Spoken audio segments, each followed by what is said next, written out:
नमस्कार, जय हिंद मेरे प्यारे साथियों। तो कैसे हैं आप सभी? आशा है, उम्मीद है बहुत बढ़िया होंगे। मेरे प्यारे साथियों, आज का वीडियो इतना खास रहने वाला है। मेरे जितने भी क्लास 10th के भाई बहन हैं जो क्लास 10th में आ चुके हैं और बोर्ड एग्जाम की तैयारी शुरू कर दी है, उन सब के लिए ये वीडियो बहुत खास रहने वाला है, क्योंकि आज मैं आप सभी को बताऊंगा कि साइंस में बहुत बेहतर अंक कैसे प्राप्त किया जा सकते हैं। यानी कि वो रणनीति जिसको टॉपर अपनाते हैं वो क्या है। प्यारे साथी, ये टॉपर वाली जो रणनीति होती है वो सिर्फ विज्ञान के पेपर के लिए ही नहीं, सभी पेपर के लिए मैं आप सभी को बताने वाला हूं।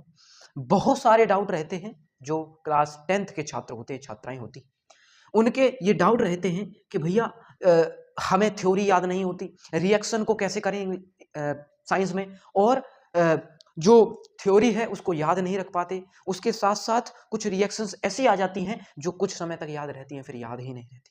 तो किस बेस पर हम पढ़ें जिससे पढ़ने के बाद में हम बहुत बेहतर कर सकें साइंस के लिए। ठीक है, तो प्यारे साथी, ये रणनीति इतनी खास रहने वाली है कि हर बच्चा इसको अपनाकर बहुत बेहतर अंक प्राप्त कर सकता है। इस वीडियो को पूरा जरूर देखें, मेरी बातों को सुनें और सुनने के बाद आप अपने साथ इन चीज़ों को, इन बातों को अपने जीवन में और अपनी स्ट्रेटेजी के साथ में शामिल करें। मैं इस बात को दावे के साथ कह सकता हूं कि आपका टॉपर की लिस्ट में नाम आना तय है। ठीक है, तो चलिए आ जाइए, समझ लेते हैं चीज़ों को, क्या होती है एक टॉपर की रणनीति। सबसे पहले प्यारे साथी, साइंस की बात अगर हम करते हैं, मैं मेनली साइंस पढ़ा रहा हूं तो आपको साइंस की चीज़ें बताऊंगा। ठीक है, लेकिन ये ज़्यादातर मैं आपको बता दूं कि ये जो चीज़ मैं आपको बता रहा हूं वो चीज़ हर सब्जेक्ट यानी कि ऑल सब्जेक्ट पर जो है अप्लाई होती है।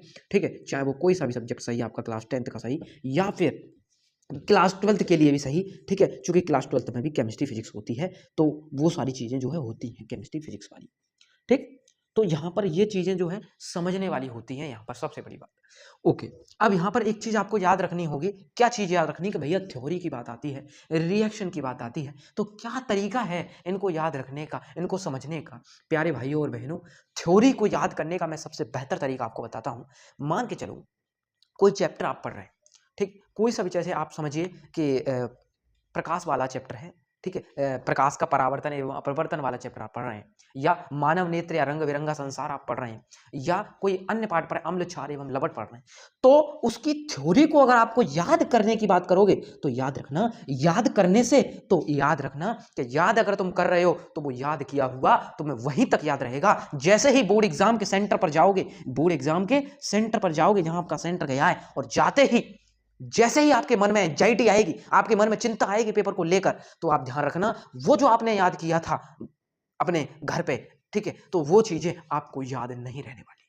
अब आप कहोगे कि कैसे याद नहीं रहेंगी, कैसे आप कह रहे हो, क्या ये वाकई में टॉपर की रणनीति है? मैं कहता हूं कि भैया याद रखना, ये एक मनुष्य का नेचर है, एक ह्यूमन का नेचर होता है कि भैया एकदम से अगर उसको डरा धमका दिया जाए, हम कहते हैं कि एक तरीके से आप ये समझ लो, जैसे एकदम से किसी के साथ में बहुत गलत तरीके का जो है व्यवहार करने से ये देखने को मिलता है कि भैया उसके साथ में क्या होता है कि अचानक से वो एकदम घबरा जाता है। तो यही सारी चीज़ें होती हैं जब हम एग्जाम सेंटर पर जाते हैं, बहुत सारा भीड़ होती है, और जब हम वहाँ पे सेंटर में बैठते हैं अपने रूम में जहाँ हमारा बेंच होता है, तो वहाँ होता क्या है कि बैठने पर जब हम बैठ जाते हैं तो बैठते वक्त ऐसा होता है कि एकदम से दिमाग पे प्रेशर पड़ता है जब हम उस क्वेश्चन पेपर को पढ़ते हैं, चाहे वो किसी भी सब्जेक्ट का हो। तो जब हम उसको पढ़ते हैं तो पढ़ते वक्त ऐसे ऐसे जो है विचार आते हैं कि भैया बिल्कुल पूरा भूल जाते हैं हमने क्या याद किया, कैसे याद किया। आपको क्वेश्चन आ रहा है लेकिन फिर भी आप नहीं कर पा रहे। उसका कारण मैं आपको बताता हूं कि भैया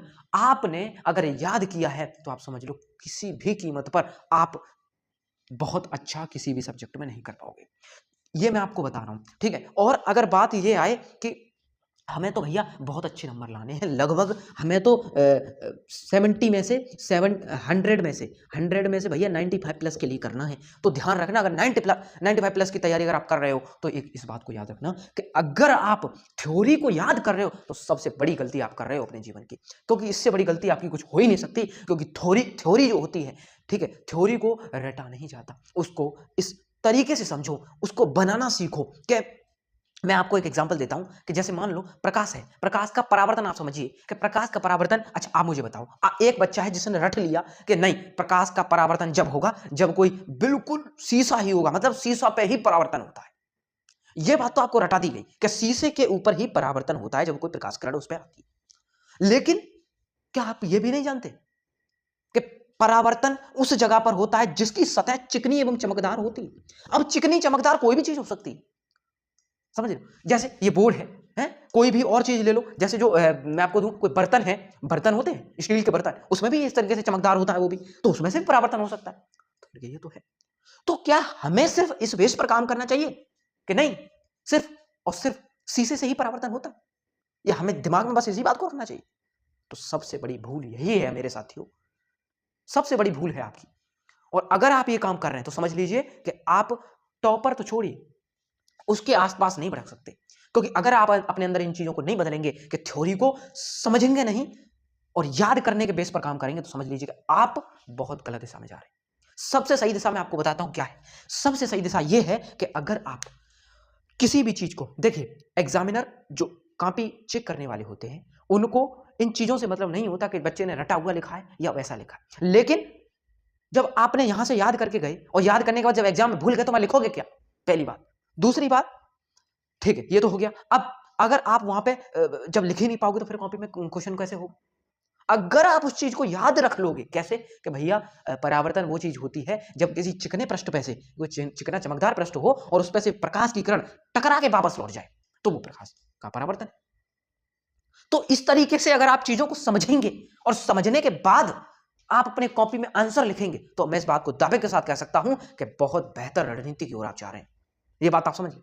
और अगर आप बात आई रिएक्शन, केमिस्ट्री की रिएक्शन आती है उसमें साइंस में, तो ये बात आपको याद रखनी है कि रिएक्शंस को आप कहोगे भैया रिएक्शंस को कैसे याद करें, बड़ा झंझट है। देखो रिएक्शन को एक तरीके से याद कर सकता है। रिएक्शन को जितनी बार अगर आपको नहीं, मैं तो याद करूंगा, मैं तो ऐसे याद करूंगा HCl प्लस प्लस इसमें कुछ भी डाल दो, पानी में नमक में पानी डालो NaCl प्लस H2O, मैं तो बस याद कर लूंगा। याद करने से नहीं होगा भैया। अगर तुम ये याद करो कि NaCl में मैं नमक पानी डाल दूं तो भैया क्या बन जाएगा, ये Na पॉजिटिव Cl नेगेटिव में टूट जाएगा। अच्छा तुम इसे याद करोगे? बताओ तुम याद करोगे? भैया याद कैसे होगा? ये तो NaCl H2O है, NaCl H2O करते रहोगे।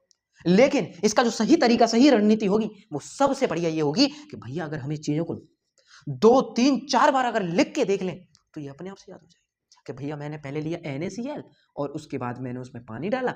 ये चीज आपको रिकॉल करनी है अपने माइंड में, आपको चीजों को इमेजिन करना है कि भैया मैंने पहले नमक लिया, उसमें पानी मिलाया और पानी मिलाते ही वो आयन में टूट गया, तो ये रिकॉल आपको करना पड़ेगा।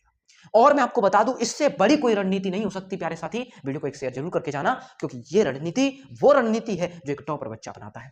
ठीक है प्यारे साथी, इसके साथ इस वीडियो को समाप्त करते हैं और मिलते हैं जल्दी के एक और बेहद खास टॉपिक के साथ में। तब तक के लिए जय हिंद और जय भारत।